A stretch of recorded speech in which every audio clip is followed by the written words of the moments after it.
Friends, आज की इस वीडियो के अंदर हम लोग बात करने वाले हैं कैलोरीमेट्री के बारे में, जिसमें मेनली हमें बात करनी है कैलोरीमीटर के बारे में। कैलोरीमीटर एक डिवाइस है। इसके नाम से बहुत सी चीज़ें समझ में आ जाती हैं, जिसमें सबसे इंपॉर्टेंट वर्ड है कैलोरी। कैलोरी क्या होता है? एनर्जी को लिखने का एक तरीका, एक यूनिट है एनर्जी का, हमें पता है, जिसमें भी हीट।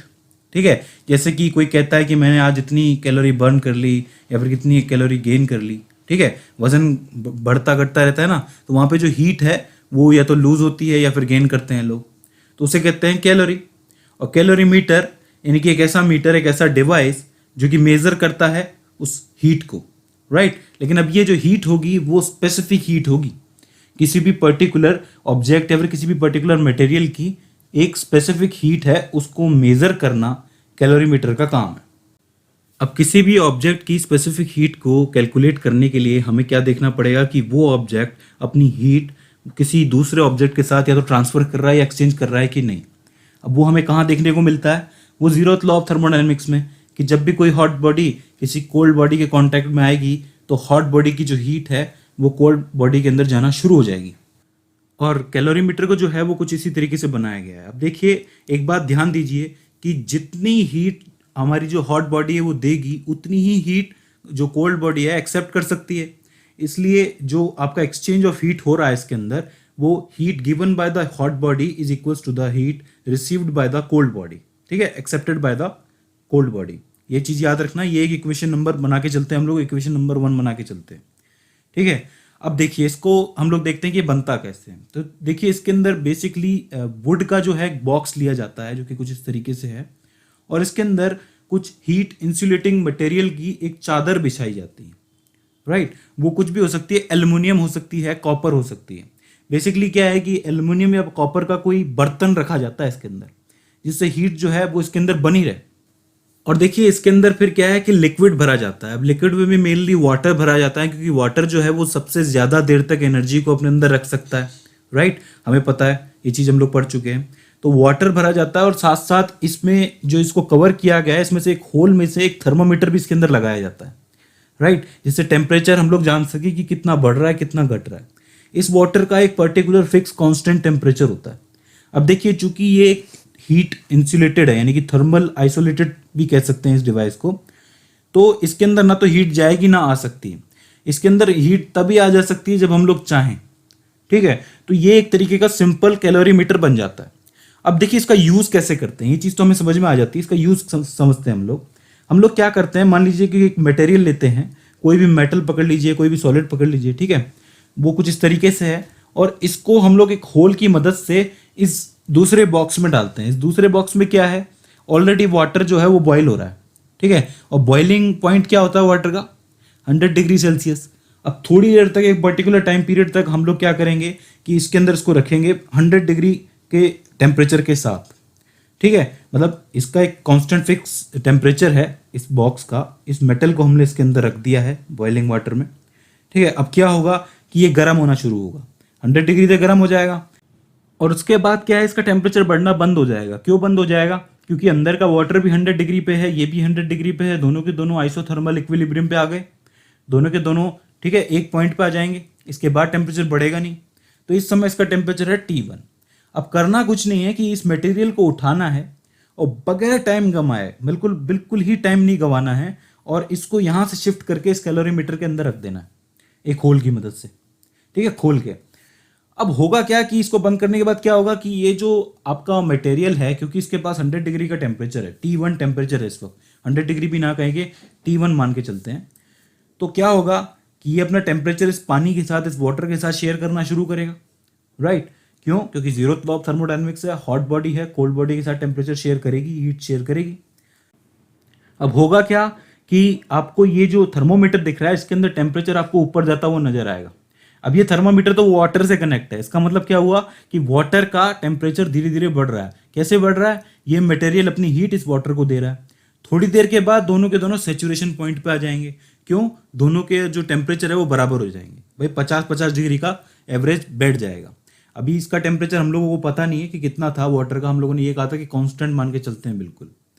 ठीक है, तो इसका मतलब क्या हुआ कि अब जो टेम्परेचर है वो फाइनल टेम्परेचर मान के चलते हैं हम लोग, इसका T2 मान के चलते हैं।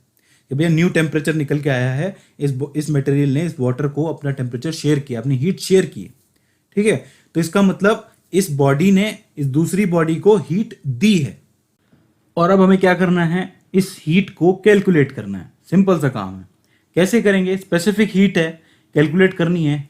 अब ये जो मटेरियल है, इस मटेरियल ने हीट दी है, तो वो हीट का फॉर्मूला क्या होगा। अगर आपने पिछली वीडियो देखी होगी तो आपको याद होगा कि हीट यानी कि गिवन हीट QG लिखेंगे इसको अपन लोग। QG इज इक्वल्स टू में मास ऑफ द मटेरियल, ठीक है, जो भी मटेरियल था, multiply by specific heat of that material, right, multiply by temperature change. ये होगा उस मटेरियल की जो हीट दी है उसने, ये वो हीट है, ठीक है। यहाँ पे मास जो है वो सॉलिड का मास है, C यानी कि उसकी जो स्पेसिफिक हीट है, और ये जो टेम्परेचर चेंज है इसको लिख देंगे हम लोग T1 माइनस T2। T1 तब था जब वो हमने शुरुआत में एक बॉक्स में इसको डाला था, T2 कब हुआ, जब हमने इसको कैलोरीमीटर के अंदर डाला। शुरुआत में इसने टेम्परेचर गेन किया इसलिए T1 ज्यादा है, और फिर यहाँ पे कैलोरीमीटर के अंदर से अपनी हीट को दिया है, लूज किया है, तो यहाँ पे टेम्परेचर कम है इसलिए T1 माइनस T2। तो ये जो वो हीट है वो तो गिवन है, मतलब जो उसने दी है। अब हीट रिसीव्ड, जो हीट एक्सेप्ट हुई है वो कितनी होगी, उसका फॉर्मूला भी यही होगा, लेकिन यहाँ पे हम लोग लिखेंगे QR यानी कि received heat. QR is equals to में MC delta T plus MC delta T. अब आप मुझसे पूछ सकते हैं कि मैंने 2 बार क्यों लिखा है। भाई एक जो मास है आपका वो वाटर का होगा, ठीक है, और एक जो मास होगा वो आपके पूरे कैलोरीमीटर का होगा, जितना में आपका सॉलिड है आसपास उसका भी होगा, ठीक है, वो भी हीट को एक्सेप्ट करेगा। एक जो आपकी स्पेसिफिक हीट है ये वाली, ये वाटर की स्पेसिफिक हीट है, जो कि कितनी है 4186 जूल। हमने पढ़ चुके हैं हम लोग, अगर आपने पिछली वीडियो नहीं देखी तो प्लीज जाके देख लीजिए, ठीक है। और दूसरी जो स्पेसिफिक हीट है वो उस पूरे कैलोरीमीटर के जो भी मटेरियल होगा, जो भी उसका सॉलिड आसपास में है, उसकी है। टेम्परेचर चेंज आपका डेल्टा टी दोनों के अंदर आएगा। पहले वाटर का कुछ टेम्परेचर था, फिर बाद में कुछ हुआ, पहले उस मटेरियल का कुछ टेम्परेचर रहा होगा, फिर बाद में चेंज हो गया, राइट। तो इसको आप लोग लिखेंगे QR इज इक्वल्स टू में mass of the water MW multiply by 4186 joule, जो कि हमारे वाटर की स्पेसिफिक हीट होती है। ब्रैकेट में डेल्टा टी है तो T1 माइनस TW। TW क्या है, TW आपके वाटर का टेम्परेचर है जो कि शुरुआत में रहा होगा, plus M of the calorimeter, obvious सी बात है, C यानी कि उसकी स्पेसिफिक हीट, ब्रैकेट में आएगा वापस T1 माइनस TW, क्योंकि टेम्परेचर चेंज यहाँ पर जो है वाटर का हुआ है, ठीक है। अब देखिए ये जो आपको M मल्टीप्लाई बाय C दिख रहा है दूसरा वाला, ये क्या है, कैलोरीमीटर की स्पेसिफिक हीट है।